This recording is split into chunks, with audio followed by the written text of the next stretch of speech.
যে শিবিরের ছেলে পেলে পরিচয় গোপন করলো কেন? তারা পরিচয় বলেনি কেন? আগে থেকে পরিচয় বললো না কেন? আমরা বলতে চাই, এরে বাটপারেরা, এরা আগে যদি পরিচয় বলতো এই দেশকে স্বাধীন করা যেত না। আমাদের কথা পরিষ্কার, আমরা কোনো দলের দালালি করতে চাই না। একটা বার আমরা দেখতে চাই এই বাংলাদেশ কোরআন দিয়ে চললে কেমন হয়, এটা আমরা দেখতে চাই কি চাই না? এখন আপনারা কোরআনের আইন চান না, এই জন্যই যারা চাই তাদের পক্ষে আমরা কথা বলি। এ কথা কন না কে? এই বাংলাদেশের রাজনীতির শেষ নেই, অর্থনীতির শেষ নেই, সমাজনীতির শেষ নেই। এই বাংলাদেশে গত 16 বছর আমরা দেখেছি সবচাইতে বেশি অত্যাচার নির্যাতন করা হয়েছে জামাত ইসলাম এবং ইসলামী ছাত্র শিবিরের উপরে। আজকে একটা তথ্য শোনার পর আশ্চর্য হয়েছি, বাংলাদেশের যে গণ অভ্যুত্থান হয়েছে 150 জন সমন্বয়কের ভেতরে 108 জনই ছিল ইসলামী ছাত্র শিবিরের ছাত্ররা। আল্লাহু আকবার কোন। এখন পরিষ্কার যখন তাদের পরিচয় পাওয়া যাচ্ছে, অনেকে ফতোয়া দিচ্ছে যে শিবিরের ছেলে পেলে পরিচয় গোপন করলো কেন? তারা পরিচয় বলেনি কেন? আগে থেকে পরিচয় বললো না কেন? আমরা বলতে চাই, এরে বাটপারেরা, এরা আগে যদি পরিচয় বলতো এই দেশকে স্বাধীন করা যেত না। বিশেষ করে ঢাকা বিশ্ববিদ্যালয়ের যিনি সমন্বয়ক সাদিক কায়েম, যিনি কেন্দ্রীয় সমন্বয়কের দায়িত্ব পালন করেছে, তার পরিচয় জানার পরে তুমুল হইচই। তিনি কেন পরে পরিচয় বের করলেন? কারণ একটাই, শেখ হাসিনার স্বৈরাচার শাসনামলে যদি জানা যেত উমুক ছেলে শিবির করে, তাকে আবরারের মতো পিটাইয়া হত্যা করা হতো, না হলে ছাত্রত্ব বাতিল করে দেওয়া হতো, জেলখানায় বন্দী করা হতো। আমি নিজে বাংলাদেশ ইসলামী ছাত্র শিবিরের সদস্য ছিলাম, আমি নিজে জানি। ঢাকা কলেজ, ঢাকা বিশ্ববিদ্যালয় যখন পড়াশোনা করেছি, সংগঠনের নিয়ম ছিল যারা যখন থেকে সংগঠনে যোগ দেবে তাদের নাম পরিবর্তন হবে, সাংগঠনিক নাম আলাদা। আমার নাম আব্দুল সালাম, কিন্তু আমার নাম রাখা হয়েছে আসহাবুন নাইম। এই নামে সাংগঠনিক সবাই চিনত। কারণ কি? আসল নাম যদি স্কুল কলেজ ভার্সিটির নামের সঙ্গে মিলে যেত, তার ছাত্রত্ব বাতিল করা হতো, জেলেবন্দি করা হতো, হত্যা করা হতো। এত নির্যাতনের পরে, ষড়যন্ত্রের পরেও যারা শিবির করেছে, এরাই বাংলাদেশের শ্রেষ্ঠ সন্তান।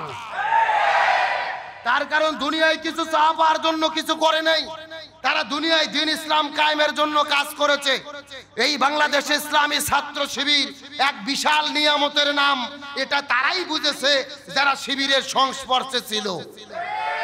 আজকে আপনি তাদের বিরুদ্ধে ফতোয়াবাজি করেন, তাদের বিরুদ্ধে কথা বলেন। আমরা পরিষ্কার করে বলি, যাদের নেতৃত্বে ওই সমস্ত সমন্বয়ক যখন বন্দী হয়ে গেল, শিবিরের ভাইরাই আন্দোলন চালিয়ে নিয়েছে, 9 দফা দাবি দিয়েছে। লং মার্চ টু ঢাকা 6 তারিখ নয়, 5 তারিখেই হবে। সময়ের সেরা সিদ্ধান্ত তারাই নিয়েছিল। সুতরাং আমি মনে করি সমন্বয়কদেরকে এবং শিবিরদেরকে স্যালুট দেওয়া দরকার। বরং তা না করে আজকে তাদের বিরুদ্ধে সমালোচনা, আমি বলবো না, সমালোচনা করো না। যাদের নেতৃত্বে দেশ স্বাধীন হয়েছে, তাদের আদর্শে কোরআন সুন্নাহর আলোকে এই দেশটাকে আবার গঠন করতে হবে। তাহলে আমার নবী যদি রাষ্ট্রপতি থাকে, আমাদেরও রাষ্ট্রপতি হওয়ার দরকার আছে না নাই? আমরা যদি রাসূলের সিরাত মানতে চাই, আমার নবীজি মদিনায় চলে যাওয়ার পরে 10 বছর কোরআন দিয়ে চালাইছে। জোরে বলেন কয় বছর? তার মানে রাসূলের জীবনের সবচাইতে বড় সুন্নাত হলো কোরআন দিয়ে রাষ্ট্র চালানো। জোরে বলেন কি দিয়ে রাষ্ট্র চালানো? অথচ স্বাধীনতার 54 বছর গেছে, আমরা কোরআন দেখতে পারিনি। এই জন্য আগামীর নির্বাচনে আমাদের সমর্থন তাদের পক্ষেই থাকবে যারা ক্ষমতায় যাওয়ার পরে কোরআন দিয়ে দেশ চালানোর প্রতিশ্রুতি দেবে। আমরা আর কোনো বাপদাদার আইনকে দেখতে চাই না। আগামীর বাংলাদেশ হবে কোরআনের বাংলাদেশ, আগামীর বাংলাদেশ হবে আলেমদের বাংলাদেশ, আগামীর বাংলাদেশ হবে ইসলামী রাষ্ট্রের সংবিধানের বাংলাদেশ। আমরা আর কোন জালেমের জুলুম দেখতে চাই? আমিরে জামাত একদিন বক্তব্য দিয়েছিল যে আমরা এক জালেমকে বিদায় করছি আর এক জালেমকে ক্ষমতায় দেখতে চাই না। এক দলের শরীরে খুব জ্বালা, ওরা বলতেছে আমাদের জালেম বললো কেন? আমাদের বগুড়া একটা কথা আছে, চোরের মন। আমার কথা হলো কে রে, তোরা যদি জালেম না হবি তে তোদের শরীরে চুলকানি উঠলো কে? এ কথা কর না কে? তার কারণে একটা ছোট বাচ্চা করছে কে রে, মাথার তলে কে রে, ও লাফ দিয়ে উঠে বলতেছে কলা খাইনি। তার মানে বোঝা যাচ্ছে ও হলো আসল কলাখোর। এ কথা কর না কে? আমার কথা কি বুঝতে কষ্ট হচ্ছে আপনাদের? আলোচনা কি চলবে? চলবে। কারা কারা চলবে না হাত তোলেন। এই হলো হুজুগে বাঙালি রে। এ সত্য সত্য কারা কারা চলবে হাত তোলেন তো দেখি। সবাই হাত উঠান, সবাই হাত উঠান দেখি, হাত উঠান, হাত উঠান। এই ছেলে হাত উঠাও, হাতগুলো নাড়ান তো দেখি, ঘুম সেরুক নাড়ান। আলহামদুলিল্লাহ, হাতগুলো মুষ্টি করেন। লিল্লাহে তাকবীর। আজকের মাহফিল চলছে চলবে, আজকের মাহফিল আকসা মসজিদের মাহফিল কতক্ষণ চলবে?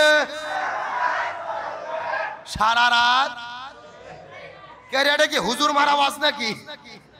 আমার বেলা সারা রাত নয়, রাত যেহেতু 12টা বেজে গেছে আর মিনিট 5 টাইম কি দেওয়া যাবে?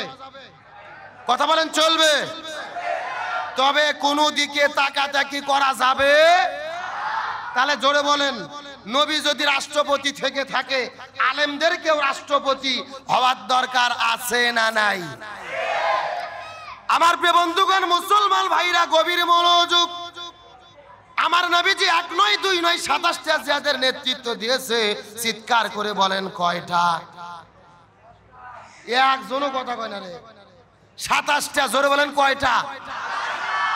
এখন বলেন, নবী যদি জিহাদের নেতৃত্ব দিয়ে থাকে আমাদেরও জিহাদে যাওয়ার দরকার আছে না নাই? আরো জোরে বলেন আছে না নাই? আমরা যদি বলি খাওয়ার পরে মিষ্টি খাওয়া সুন্নাত, সবাই বলে সুবহানাল্লাহ সুবহানাল্লাহ। আর যখনই বলি জেলে যাওয়া সুন্নাত তখনই বলে হুজুর রাজনীতি করে। কথা কন না কে? আমার নবীজি 3.5 বছর জেলের মধ্যে বন্দী ছিল। আমার নবীজি তায়েফের ময়দানে গিয়েছে, পাথর মেরে মেরে নবীজিকে রক্তাক্ত করে ফেলে দেওয়া হয়েছে। তার মানে বোঝা গেল মিষ্টি খাওয়া যেই রকম সুন্নাত, একই রকম ভাবে শরীর থেকে রক্ত ঝরানো সুন্নাত। কিন্তু আমরা মিষ্টি খাওয়া সুন্নাত পালন করতে চাই, রক্ত দেওয়া সুন্নাত পালন করতে চাই? এ জোরে বলেন চাই? এই বাংলাদেশে স্বৈরাচার পালিয়ে গেছে। নমরুদ বিদায় নেওয়ার একদিন আগেও জানতো না মশার কামড় খাইয়া বিদায় নেওয়া লাগবে। ফিরাউন বিদায় নেওয়ার একদিন আগেও জানতো না পানিতে চুবে বিদায় খেতে হবে। আর আবু জেল জানতো না মাছ এবং মাছ ছোট ছোট বাচ্চাদের আঘাত খাইয়া বিদায় নেওয়া লাগবে। আর বাংলাদেশের হাসিনাও জানতো না ছোট ছোট বাচ্চাদের ধাবার খাইয়া ক্ষমতা ছেড়ে পালাতে হবে। এগুলো কার ফয়সালা? আল্লাহ তাআলা বলতেছে আমি ধরি না, কিন্তু একবার ধরলে